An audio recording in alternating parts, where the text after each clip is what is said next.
The outpouring of support from our coastal Georgia community and to all the local, state, and federal agencies who responded and stood by us during this challenging time. Although this has deeply affected us, our military community and our dog-faced soldiers are strong. As you just saw, our soldiers getting recognized for their strength, character, and heroism by Honorable Driscoll. And he also visited with them and some of the injured and their families this morning. These soldiers who intervened or provided critical care and support during yesterday's events received awards, and the Secretary of the Army will provide some brief comments and take a few questions. This engagement is on the record, and we will have 15 minutes set aside. A couple of reminders: we will not release any of the names of our injured soldiers at this time. However, we will be able to provide you a status update on their general condition. We will not speculate on the assailant's motives or the circumstances that led to yesterday's events. We'd rather refer those questions to CID, as this is an ongoing investigation. When you ask your questions, we ask that you give your name and affiliation and speak up so that we can hear you and you can hear us. Now, I'd like to introduce the Secretary of the Army, the Honorable Dan Driscoll. His name is spelled D-A-N, last name Driscoll, D-R-I-S-C-O-L-L.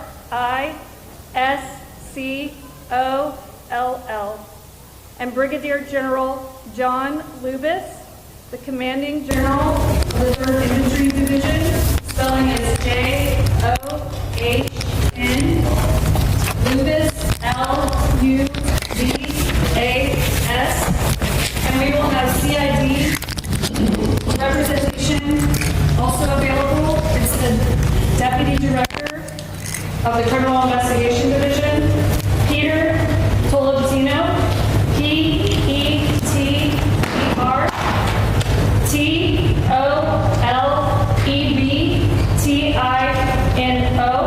and Special Agent in Charge Ryan O'Connor, R-Y-A-N-O apostrophe C-O-N-N-O-R. They will be ready to speak to you regarding the shooting that occurred here yesterday at Fort Stewart. I'd like to now pause and I'll turn it over to them.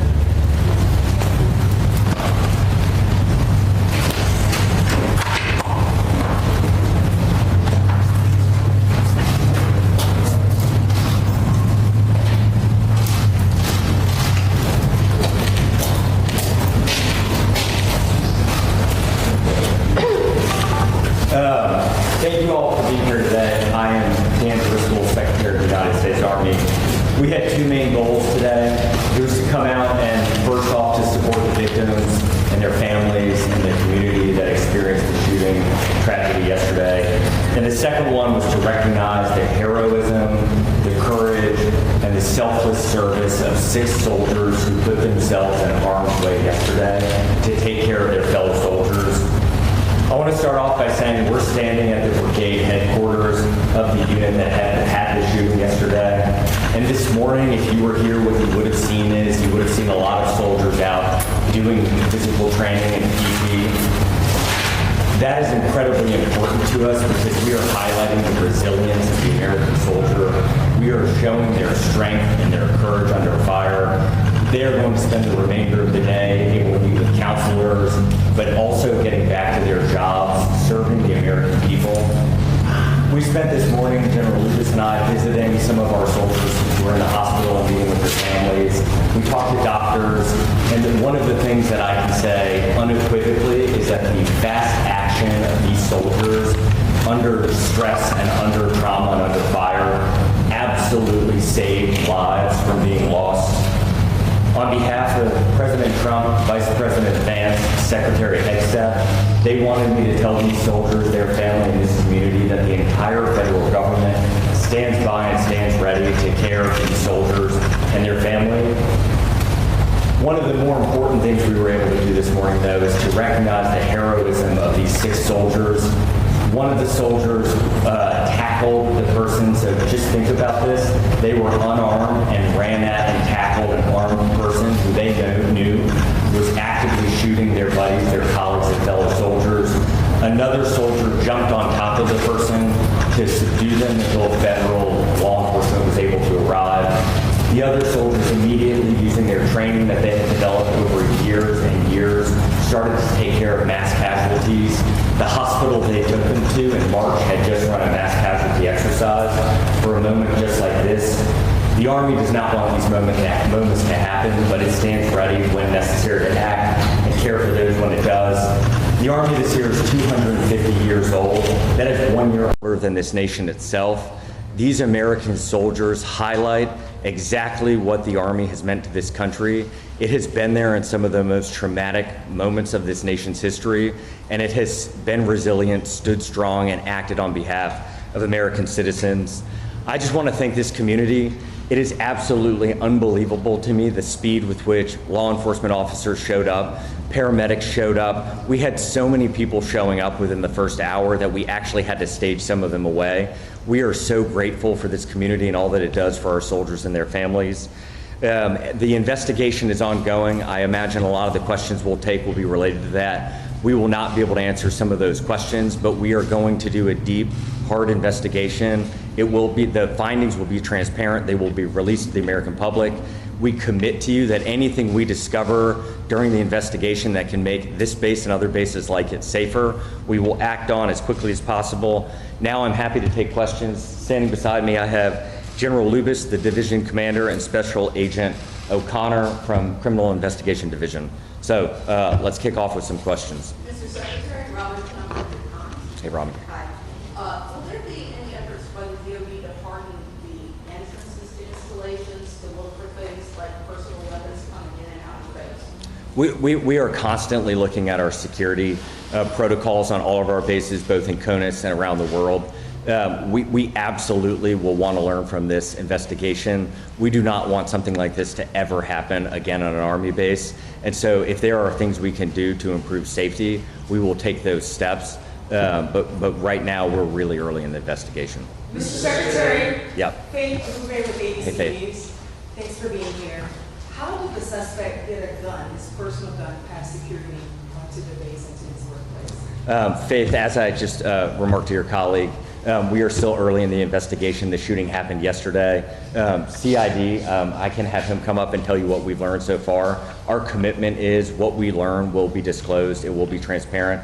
Justice will be brought on behalf of these victims and the community that was harmed.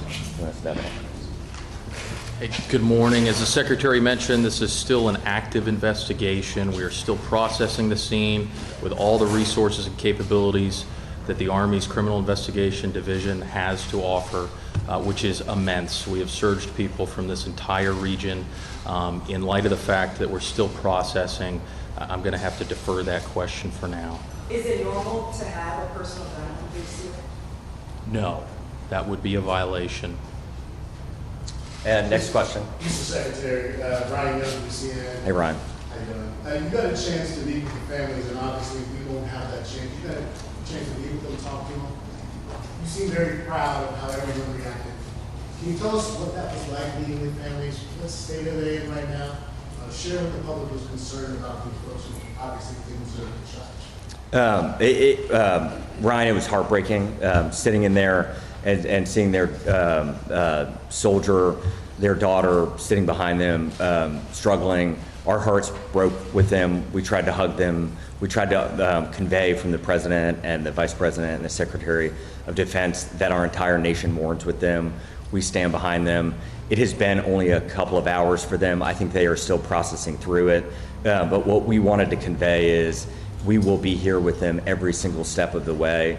The United States Army is committing every resource we need to get these soldiers back into their formations as quickly as we possibly can. And then one of the things that we had said at the meeting earlier with the soldiers from this unit is, General Lubis and I were reflecting on this in the car ride. These kind of moments, especially if you've deployed, you've gotten to see them more frequently, the trauma from them often doesn't hit for weeks or months on it. Like it doesn't come as quickly as you might think. And so what we try to encourage for all of our soldiers is to speak up, lean on each other, lean on your leadership, and we will provide the resources, the care, and the love that they need to recover. General, can you tell us like, real quick just about what it was like to be with families as well? Yes, sir. Thank you for the question. It's heartbreaking. It's painful to see them struggling with a wounded family member. They expressed that they were incredibly proud of their soldier, as we are, and they asked for prayer. So we appreciate all the prayers that have been sent our way, and we would ask you to keep them coming.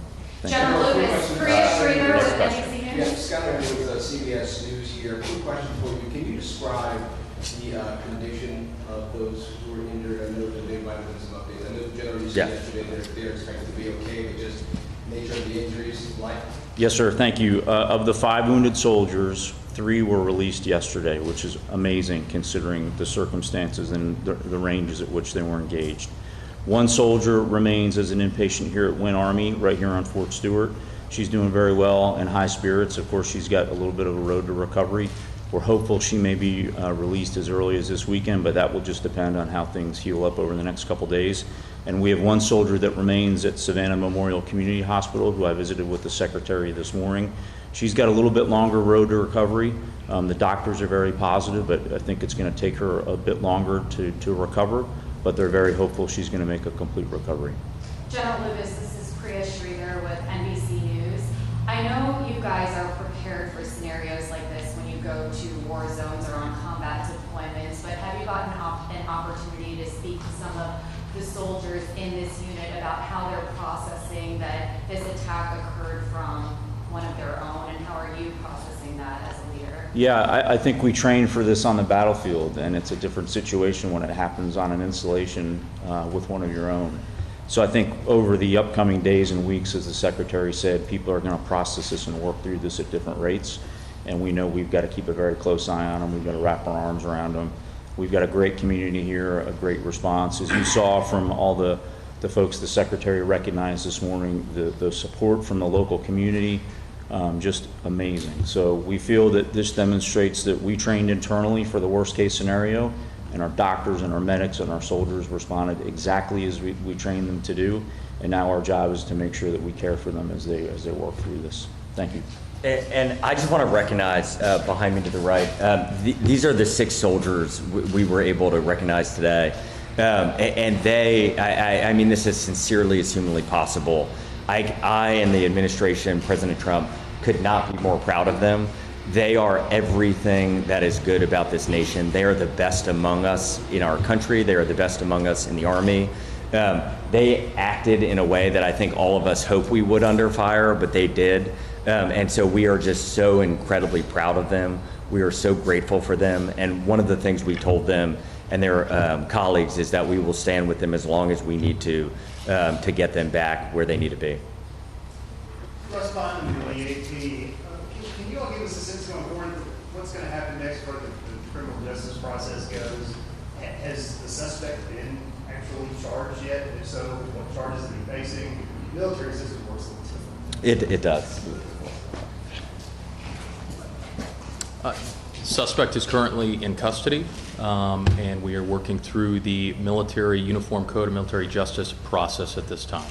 Is he going to be transferred to a military detention facility? That is likely.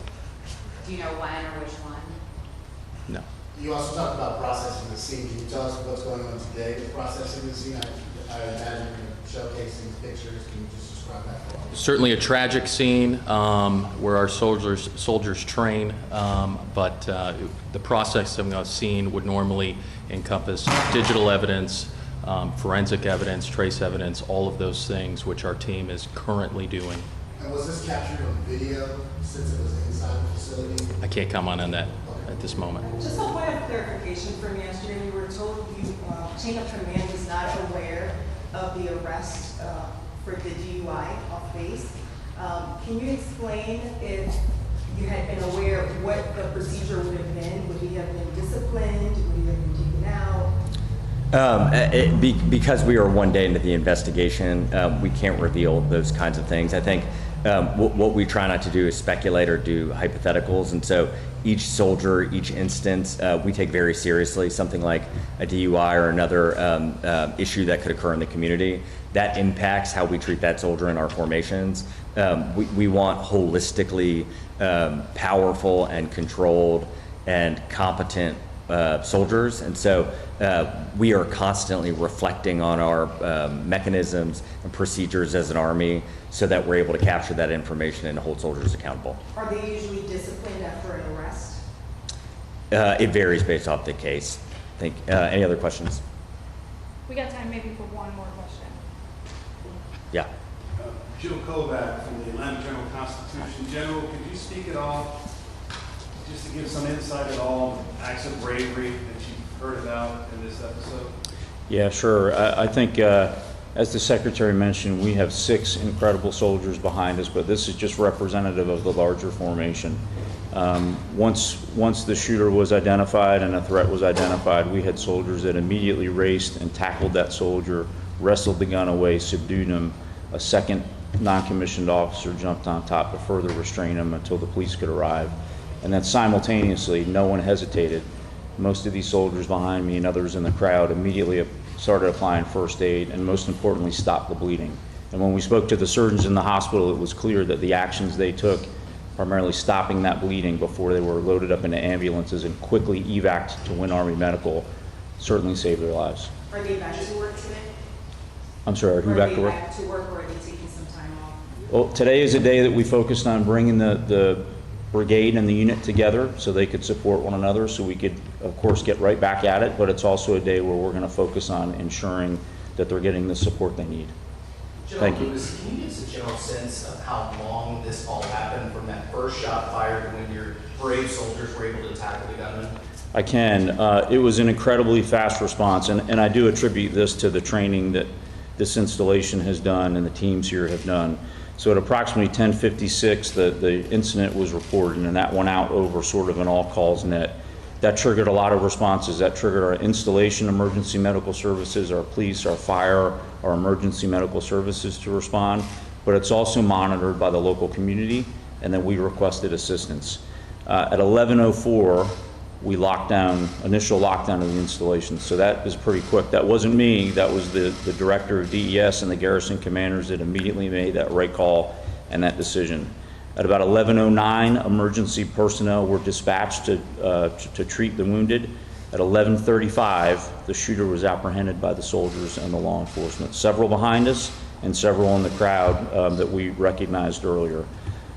So really what that means, we had about 13 minutes after that first report, we already had people, ambulances, fire, fish and game, military police responded and were on the scene.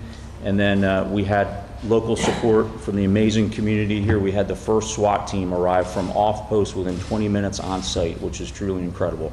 So we're incredibly grateful for the support from the community. I'm incredible for our leadership that trained our soldiers to react this way. And then, as the Secretary said, we're incredibly proud of the soldiers themselves. Thank you. Unfortunately, that is all the time that we have. Thank you guys for coming. We're going to stand by. I think we have some time that we can talk to the soldiers, but unfortunately, that's the time that we'll have with the Secretary and with General Lewis. Thank you for coming. We're grateful for all of you.